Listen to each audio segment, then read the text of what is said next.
Well, a lot of moving pieces in the war in Ukraine. Over the past 24 hours, we heard from Russia that they are, in fact, now fighting the full weight and force of NATO. Of course, we've been saying this as the Ukrainian military has all but collapsed. So NATO ramping up additional heavy weapons, heavy tanks, the United States announcing their largest tranche of weapons and money going to Ukraine, another $3 billion. Germany, France, Italy, and Poland. Now, Poland is a story that hasn't gotten a lot of attention in the mainstream media. It has been largely ignored, but this country is collapsing under the weight of millions of Ukrainian refugees. And it's odd, a country that it continues to support the war in Ukraine, continues to funnel weapons and money into that country, despite the fact that Poland is essentially collapsing. For that, we want to bring in independent journalist Derek Monroe, who is just returned from Poland not too long ago, also returned from Ukraine, and is heading back to Poland later this week. Derek, thank you so much for your coverage and joining us here on Redacted. We really appreciate it. You're welcome. So tell us what you were just in the Donbass not too long ago. You were watching what has been unfolding, and we're hearing some conflicting numbers between the number of refugees that have been pouring across the border into Poland. What are the latest numbers that you're hearing that have gone into Poland and are essentially crushing that country's services to be able to even provide for these people? A correction, I was actually in Bukovina, which is western part of Ukraine, next to Romania, Hungary, and Poland, Slovakia. Okay, so you were on the border right there with Poland then.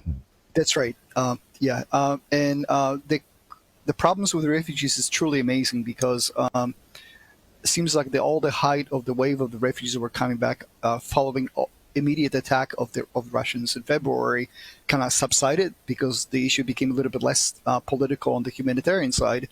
But numbers are increasing right now, specifically when Russian military is attacking civilian infrastructure in the wintertime, which provides a lot of Ukrainian cities to be without gas or electricity.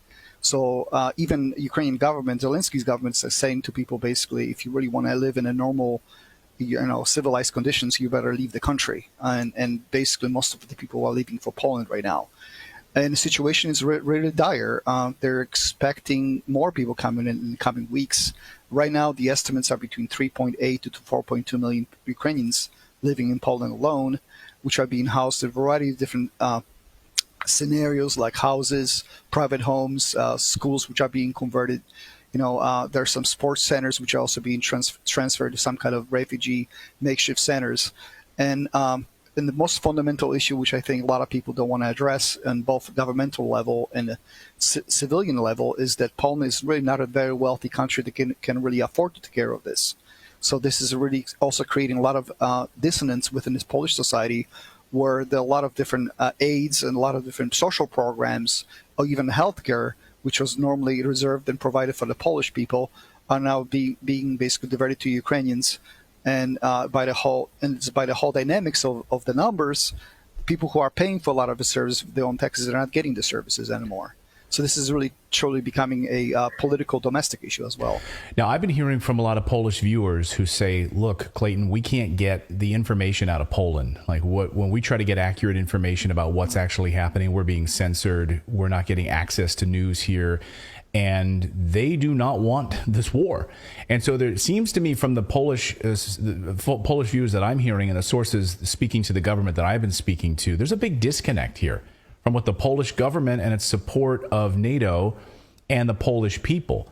And it's how did the Polish government become such a sidekick of the United States in Ukraine? Well, it's a longer story that goes back to 1989, where they have a changeover with the government, where they nominally came from communist system to so-called free economic capitalist system. It turned out, fast forward back to 2015, where Peace Party, the current ruling party, took over after the elections where they defeated the neoliberal PO party, the platform of Telska.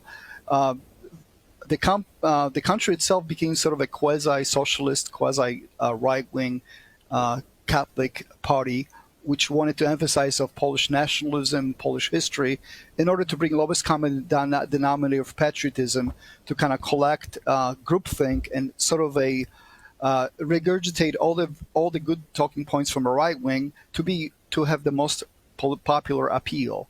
And they also have instilled, just like in Orban in Hungary, a lot of social programs specifically directed towards alleviating poverty in Polish society. Let's say 500 plus, which was supposed to help the Polish citizens to have children, to basically eradicate poverty among more children, which I think was a really big issue till then. And unfortunately, you have a political system that it's basically regurgitating not only the talking points from the West, but has been infiltrated by basically Western NATO and a variety of different players who are performing a function of the state, which supposedly qualifies itself as independent and sovereign, but all the major foreign policy decisions has been outsourced, whether to Brussels or to Washington, D.C. So you have very much a cognitive dissonance here, where you have very much a nationalist rhetoric towards implementing a variety of different social programs and building up country as a one individual homogeneous unit. Well, on the other hand, you have a de facto political powers that that give not only messagings but ultimate military and political support to Ukraine, which have had a very, very complicated history going before World War II, but specifically since World War II, where there are major massacres in Volhynia in 1943, where up to 150,000 Poles were massacred by uprisings of Ukrainian nationalists against the Poles. So it's got a situation here. We have a situation here which is sort of a three-dimensional chess where there's a very heavy rhetoric on the nationalism, patriotism, helping the Ukrainians and helping a variety of different people to achieve certain goals. But it's also the Polish state itself has been sort of decapitated from a decision-making power. It's gotten itself to the point of grotesqueness where they basically give away their military equipment for free to Ukrainians. And the latest news was the Leopard tanks, which they themselves bought from Germany, which were used, which a lot of those tanks required lots of capital outlay investment to actually bring up to the modern standards, to fix them up, what have you. And now they've been transferred to Ukrainian side for next to nothing.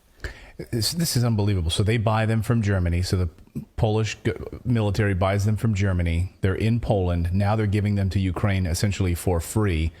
Of course, we know, we've been covering here on this show, that the Ukrainian military, the manpower, the expertise to run a lot of this heavy equipment, they don't have it. So a lot of NATO forces are being used to run these different pieces of equipment. Can you speak to the Polish military, Polish soldiers inside of Ukraine?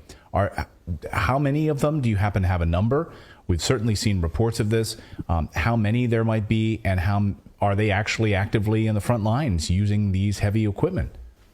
Well, there are a variety of different video reports, as well as going back last week, where the Polish TV TVN for that matter, was showing up some reports around Kharkiv, and they saw several soldiers with the Polish flags on the uniforms. So this is a standard issue military equipment that's used to Poland. The Polish government official stand on the issue is that these are quote unquote volunteers that went to fight over there. Right. And what's interesting, right now there's talk about between 1,100 or 1,200 Poles that actually became casualties of this war. However, the coverage of the funerals has completely been eradicated from the mass conscious Polish media. Polish media simply does not report on it. So occasionally you will see some local newspaper or some local bulletin board explaining, well, this young man died in Ukraine, and we have a service for him today, and so on and so forth. But this is sort of out of sight, out of mind. So it's sort of like a very much an undercover situation. It's almost like a psyops operation that's actually being run into a variety of different parts of Ukraine, where those people actually wind up joining Ukrainian forces, whether they're mercenaries or simple volunteers. It's really hard to tell. But there are definitely people who are operating some of the equipment that came from NATO and being donated to Ukrainians. But once again, it's very difficult to confirm those issues. You literally have to go on the ground. And if you're not in bed, then you obviously, if you're an independent journalist, you have a lot of problems reporting from it, because you might be considered basically a spy or someone who does enemy propaganda and get yourself in a lot of trouble and arrested, for example. Unbelievable. I mean, we are in an information war, and you were there covering this. This is why we're hearing from so many Polish viewers that say, we can't get any information. our government is lying to us, keeping this hidden. The media is keeping this hidden from us. You were there on the ground. So what pushback did you get? Because you were on the border there. You were watching the flood of people heading into Poland. What were you hearing from Ukrainian government officials? Were they asking you to keep certain things quiet, trying to hide certain things from you, from your reporting? And what were you hearing from the Polish side? Have they been happy with your reporting? I think definitely there's some degree of coordination of the messaging, which basically kind of tends to create some kind of degree of consolidated narrative, what's going on within, let's say, civilian population in Ukraine itself, and what's going on within, let's say, the front lines.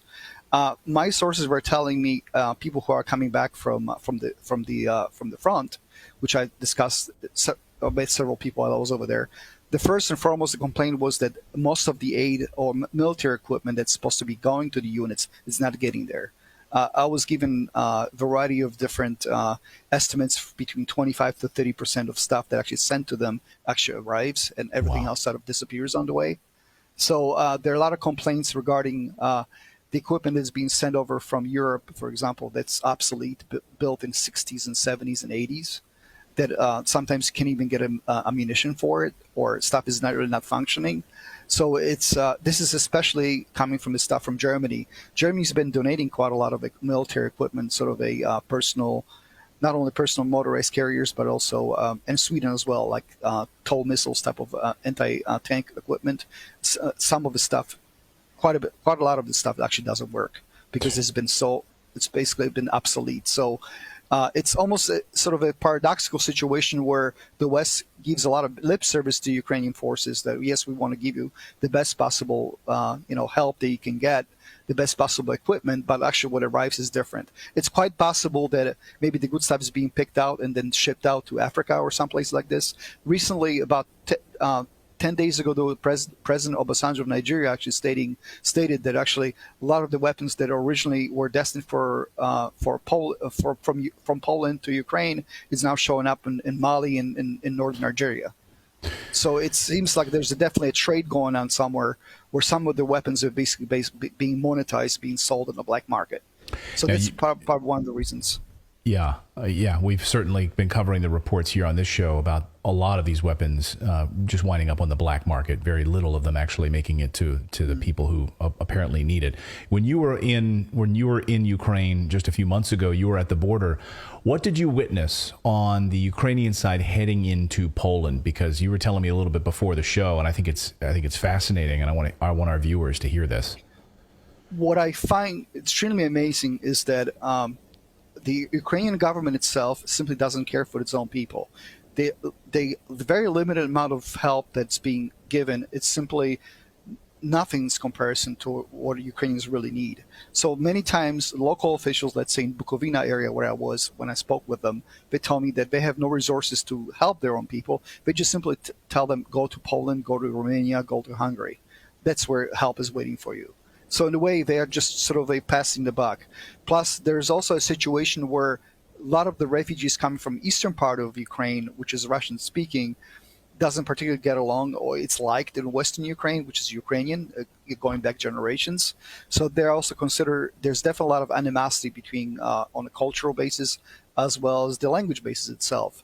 So in a way, it kind of creates a situation where the government itself tries to portray itself as a great custodian of the people that's fighting a heroic war, but the reality in Ukraine is completely different. And this is really kind of hurtful because, those people are being put into this war situation, not a fault of their own. This is really something that most people don't realize. When there's a narrative which is being spanned about February 2022 invasion, people are looking at this situation. That's when the war started, when in fact, this whole thing started in 2014 at the Euromaidan Square, February 20th, 2014, which I actually happened to witness the coup. I was actually there at the square when I saw all the fighting, how this whole thing transpired. So in a way, there's definitely very different narrative that's being spent in the Polish and the Ukrainian and Western media versus really what happened. And this is really something very strange from someone who's looking at this from a Western American perspective, it sees, well, it kind of follows the stereotypes of good guy versus bad guy. Good Ukrainians, good Westerners versus the evil Putin, for example, where where the reality and is really mixed and much more nuanced, because both sides commit war crimes, both sides mistreat their own prisoner population, the POWs, for example, and there's been many documented facts of the Ukrainians committing war crimes as well as Russians. This unfortunately happens in war, and so West tries to kind of portray this whole thing sort of from sanitized situation where there's a very clear victim and there's a very clear aggressor. Where if you really look in microcosm of the military engagements on the ground, things can be very different from hour to hour depending on dynamic of the battlefield. So it's really strange. And you're going to be heading back there this week, bringing aid, bringing provisions, supplies to the Polish people. And so that's amazing. You're going to be bringing, because they are in need right now. I mean, they are literally suffering. And we'll have a link in the description if people want to donate, a Facebook page from a group that you're affiliated with that is going to be bringing some of these supplies. Can you tell us a little bit about the aid that you're bringing to the Polish people? Well, I have had a very good luck of bringing my own help, as well as I would like to thank Jewel Askell supermarket chain here, which is part of Albertsons. They donated an amazing amount of sweets and candies and chocolate for the kids, as well as some small miscellaneous items, which I'm bringing just on my own to this organization. And British Airways have been kind enough to donate the cargo space. So this is something which I normally do not do, but I see the need is so great. Right. Just what I saw there just when I was there in October. So it is essentially a business trip for me. I decided to do something about this. So, people can often complain, this and that, but it's like, it's getting to a point where I have an opportunity to really make a difference. And obviously it's very small, 50 kilograms, not going to change anything, but it's obviously to somebody it'll, yeah. And we'll have a link in our description. So if anyone wants to, any Polish families who, or anyone who wants to donate and be able to help the people, because again, these are governments pushing and making these people suffer, and not the people themselves. And that's really at the heart of all of this. Derek Monroe, we really appreciate you joining us here before your flight. Thank you for shedding some light on what's happening with the Polish people right now, and have a safe trip, and we'll have you back on real soon. Sure. Thank you very much. Anytime. Thanks.